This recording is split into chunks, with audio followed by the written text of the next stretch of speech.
In this episode of Fifth Gear, we ask, do cars blow up like they do in the movies? We also look around the Geneva Motorshow and test drive the new Volkswagen Tuareg.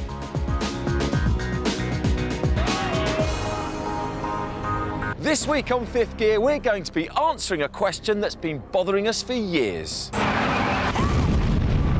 If you crash a car, what are the chances of it exploding like it does in the movies? We've all seen it happen. After the smallest of shunts, your average car turns itself into an apocalyptic fireball. So join us later in the programme when we'll be discovering just how much punishment a car can take before it bursts into flames. And we'll be finding out exactly how they make those movie fireballs.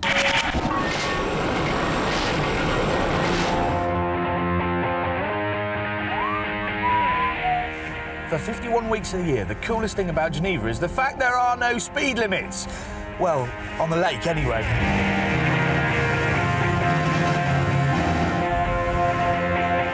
But for 1 week of the year, the coolest thing about Geneva is the motor show.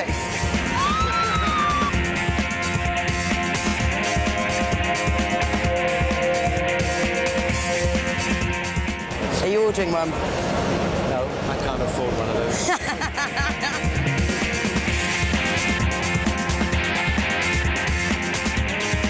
And we'll start with the most important car of the show, the Tata Indigo.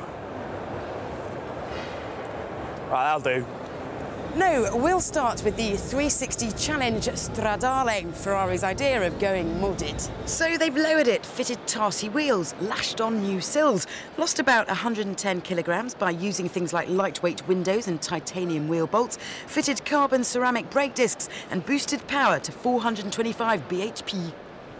Inside there are some pretty neat features. This carbon fibre seat has been covered with special grippy cloth. The gear shift on the right has been lengthened to make gear changes easier when you're blasting out of tight corners. But the best bit, sport mode is standard. To liven things up, just hit race. Now, if you've always felt your Murcielago was a bit too big, then get a Gallardo, the new baby Lamborghini. A lovely little four-wheel drive number with a 5-litre V10. It's going to cost £97,500, and I'm going to go out on a limb here and say that it's going to sell like hotcakes. It's a rival for the Ferrari 360. So which one would you choose? The doors open normally, boring, but seeing as it's got 500 horsepower, I'll let it off. 62 comes up in 4.2 seconds and top speed is 192. Right, back down to earth and the Vauxhall stand. Meet the Signum, a frightfully upmarket Vectra. Not a figure of fun, though. We quite liked it. Treat it as a dead posh hatchback limousine with a distinctly premium feel and clever rear seats that slide, as this man who works for Vauxhall is demonstrating. Prices should start at a well-satisfying 18 grand. Over at BMW, they're shouting about the X-Activity, a climbing frame on wheels.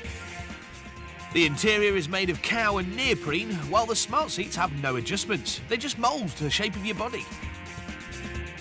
Can you guess where the sat-nav is? There it is!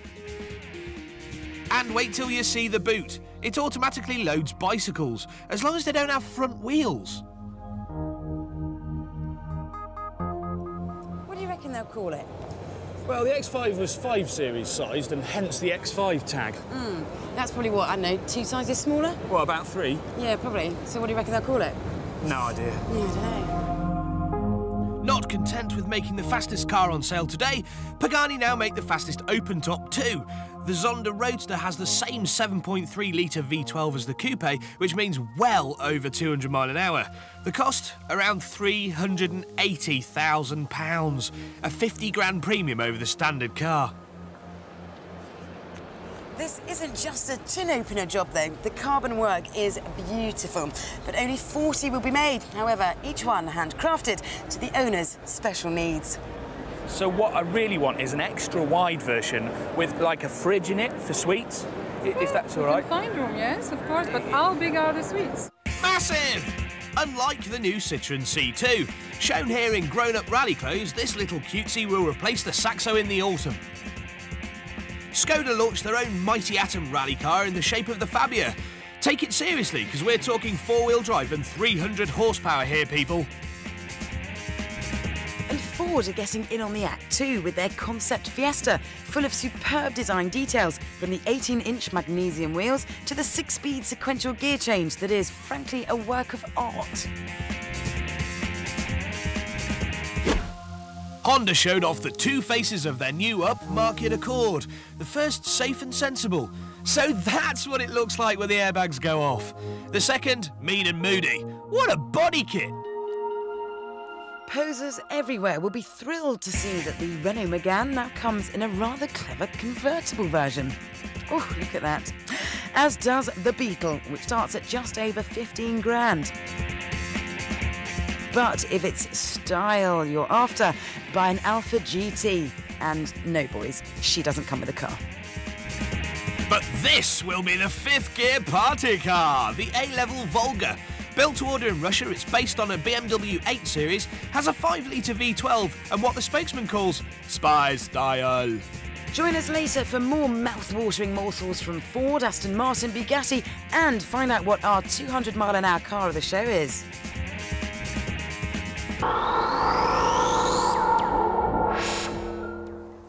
Now, what we want to know is what are the chances of cars exploding like they do in the movies? Well, to put it into perspective, you need look no further than this chilling video. It was shot by the Institute of Traffic Accident Investigators. They started up a Renault 25 and drove it using remote control into a Ford Orion at 62 miles an hour. Just the sort of accident that happens all too often in reality when a car on a main road hits a queue of traffic at a junction. The Orion is practically vaporised in the collision, but does it catch fire? No, not a hint of a spark, no tickle of a flame. To confirm that this wasn't a one-off, we spoke to a fire investigation expert. For a start, why didn't the petrol tank explode? The petrol tank will only go up once nearly all the petrol's out and there's just vapour left. And then you've got to have air and you've got to have a flame. And there's a very rare circumstances to get all those together. It can happen, but probably only one time in 1,000. Most car fires start from a smouldering electrical fault, and the cables slowly give off some fumes and eventually fire. It won't go bang. People put in stereos, you've got bad connections, and you get chafing of wires and things like that, and shorts, and then you get overheating, and then that melts the wires and it'll set fire to anything in the proximity. So apart from electrical, what else causes car fires? Well, nearly a quarter are caused by fuel leaks. But petrol won't go up on its own. Petrol won't go up even if it drips onto a manifold. What you have to do with petrol is you have to have some electrical form of ignition or a naked flame, of course. Now, Tiff reckons if you see smoke coming out of the bonnet, pull up, open the bonnet and tackle the inferno yourself. What do you reckon? Well, Tiff's Superman. You know, we have to remember that. But, I mean, in reality, you know, most people aren't supermen. So if your car catches fire, pull up, get out and leave it alone. The first thing you'll notice is smoke coming out of the dashboard or flames licking up around the edge of the bonnet. But there's almost always time to stop the car, get out and call the fire brigade. As the flames catch hold, the interior plastic and the seats are incinerated first. Then, as the car heats up, the windows explode outwards. So stand well back. I have to admit that in its way, an inferno like this makes a fascinating sight.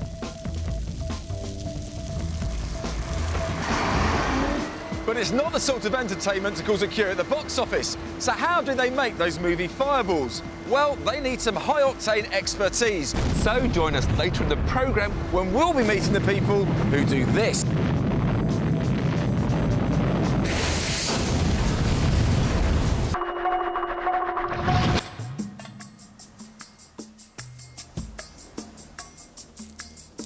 Tuareg is the name of an athletic, resilient African tribe, known for surviving in the very harshest and most hostile of environments. And now, it's the name of a Volkswagen. Their first off-roadery 4x4 SUV thing, in fact. Not exactly outlandish styling, but striking enough to make the builders round our way wake me at 7 AM for a poke about. Thanks, guys. It has a, well, athletic, resilient look to survive harsh and hostile places, I suppose. But the Tuareg is going to have to survive in much posher environments because VW is treating this as their luxury car. And you never quite forget that because they fitted the full complement of wood and metal and leather. And actually, it's the details that set this car apart. You don't just get one sunvisor, you get one for the side and one for the front. Some really groovy dials that fade up like cinema lighting. And not just a cup holder, but a rather nutty bottle holder for giant bottles of pop.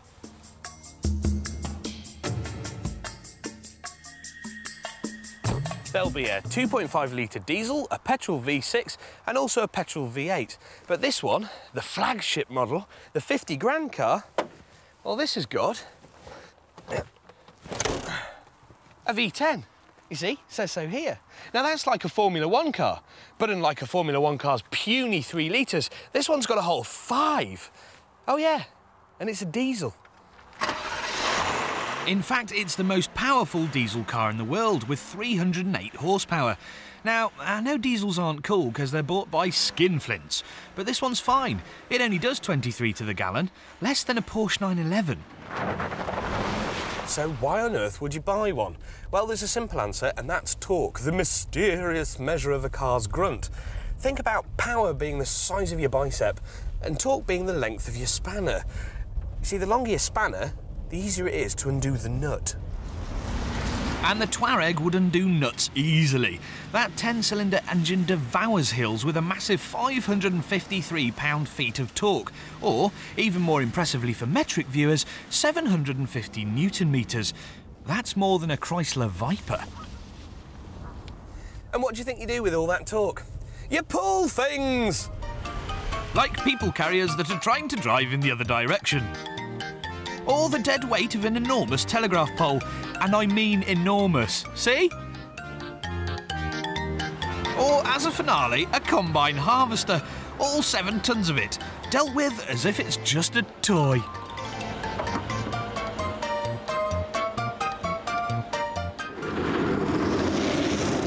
And once you've done pulling, you can go zooming, which the Tuareg does very well. Thanks to clever air suspension, this is one chunky off-roader that corners like a car. Speed is a strong point too. It gets to 62 5.5 seconds faster than the diesel Range Rover, which also happens to cost a couple of grand more. And it's pedestrian friendly. Plastic wings and an aluminium bonnet ensure the softest landings in the class.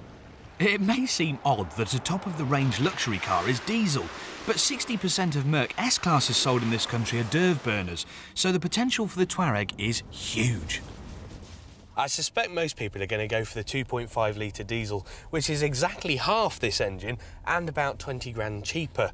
But then again, they wouldn't be able to pull combine harvesters, and frankly, they're missing out.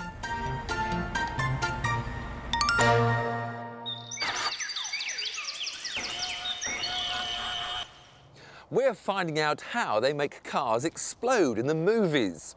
And in the pursuit of a proper answer, we thought we ought to set the scene for you. You know, the sort of thing, the bad guy makes a run for it.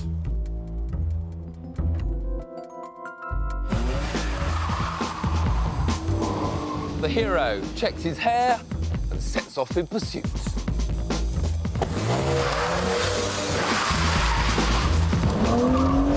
He does a couple of fancy stunts.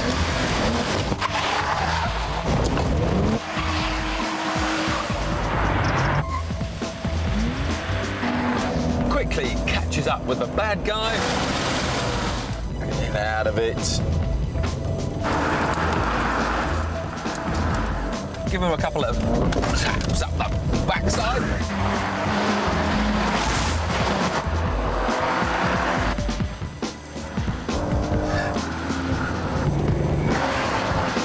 Get alongside him and... Oh, I've always wanted to do that. In fact, I enjoyed it so much, I'm going to do it again! And I think you know what happens next. Adrian slams into a conveniently parked truck and explodes in a deathly ball of flames. But before I meet my grisly end, we need the help of pyrotechnics expert Chris Lawson. Chris and his team have been blowing up cars for years. And in a minute, they'll be rigging mine. Now, there's quite an art to these explosions, because one big movie explosion is actually a mass of little ones, all hardwired from a control box like this. There are charges applied to the windows to make them go bang. More get stuck on the doors to make them fly open. And a tray of explosives under the bonnet gives it an extra push at the moment of impact.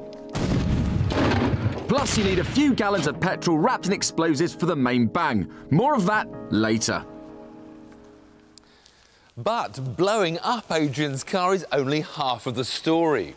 Obviously, he can't drive it into the lorry himself. So, what do we use? A nitrogen-powered cannon, of course. Cue another team of experts, Bickers Action. They've cannon crashed cars on everything from Bond films to music videos. Out go all those lovely leather seats to make way for an 8-foot steel cylinder, which is bolted to a pre-assembled steel rig and then welded into the car.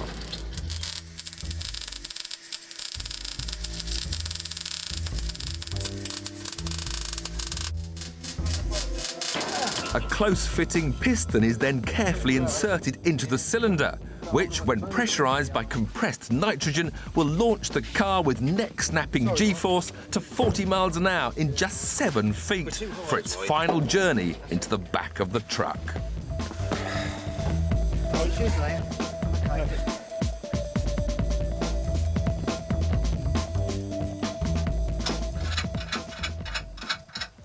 With Adrian's grand finale just moments away, the piston of the nitrogen cannon is firmly attached to this 9-ton lorry, with this little restraining cable designed to snap when the pressure inside reaches 1,000 psi, so creating instant acceleration. The cylinder is connected to this massive nitrogen tank, and when the moment comes, it's 3, 2, 1. Bye-bye, Adrian. But not, of course, before the pyrotechnics team have filled the car with their explosives, several gallons of petrol and some detonator cord that burns at an amazing 12 miles per second. And it's all connected by a maze of wires back to their control box hidden behind the truck. Join us for the stunt later.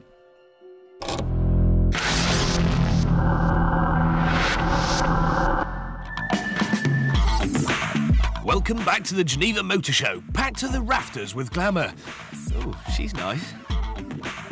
Anyway, back to the cars.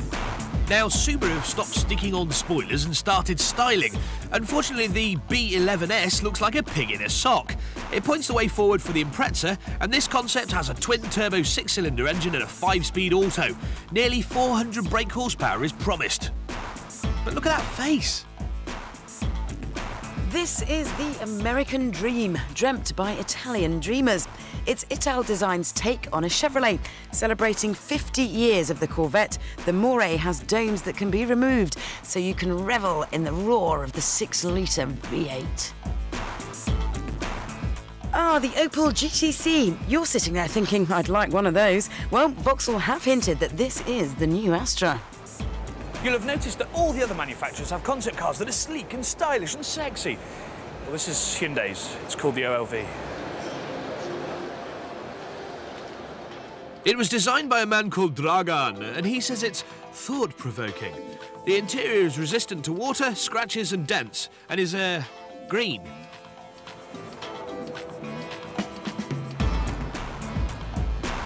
Thank God for Sparrow. An engine in the wheel makes this amazing Tron-style bike my favourite concept. It's got no sides, which means I can fit in. Almost. Time for a quick dose of supercars, starting with Ford's GT. Only about 1,000 a year will be built. They'll have 500 horsepower, more than a Ferrari 360, and they'll weigh 1,200 kilograms, about the same as a Mini. Koenigsegg are Sweden's supercar manufacturer, and this, the CC, is apparently capable of 242 miles an hour. We love the wraparound windscreen and the groovy doors. Bugatti, meanwhile, keep teasing us with the Veyron, which should be out by the end of the year. It has a 16-cylinder engine, which means 252 miles an hour. But some people are predicting that loads of weight and four-wheel drive will mean that it'll handle hopelessly. But the only thing you need to know about this car is 1,001 horsepower. OK, we're close to our car of the show, which we almost found here. Right, the way I see it, all you've got to do between now and 2005, when this car is launched, is save roughly £92 a day, and then someone like you might be able to afford one. It is the Aston Martin AM V8 Vantage, and it should get you out of your 911s in droves. 60 grand for a piece of Aston ass? I wouldn't say no. Not only do you get a superbly proportioned car, but an interior that's a pleasure to behold. Everything is bespoke, and you can specify any material and any colour you fancy.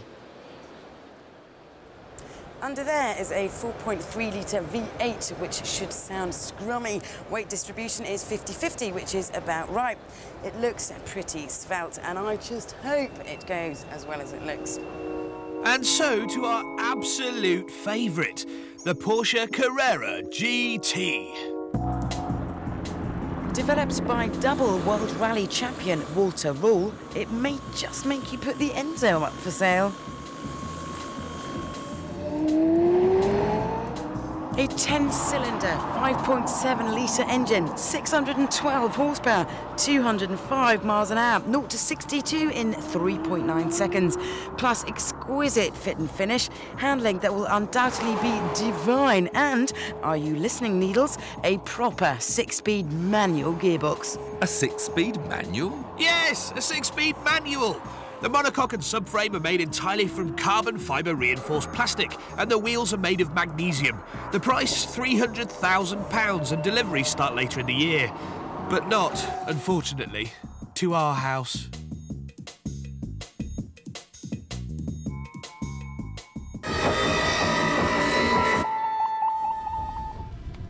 The grand finale is getting ever closer. We're about to recreate an explosion like the ones you see in the movies. So, to get you in the mood, let's cut to the chase.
So, what are the chances of a car exploding like it does in the movies? Well, pretty high.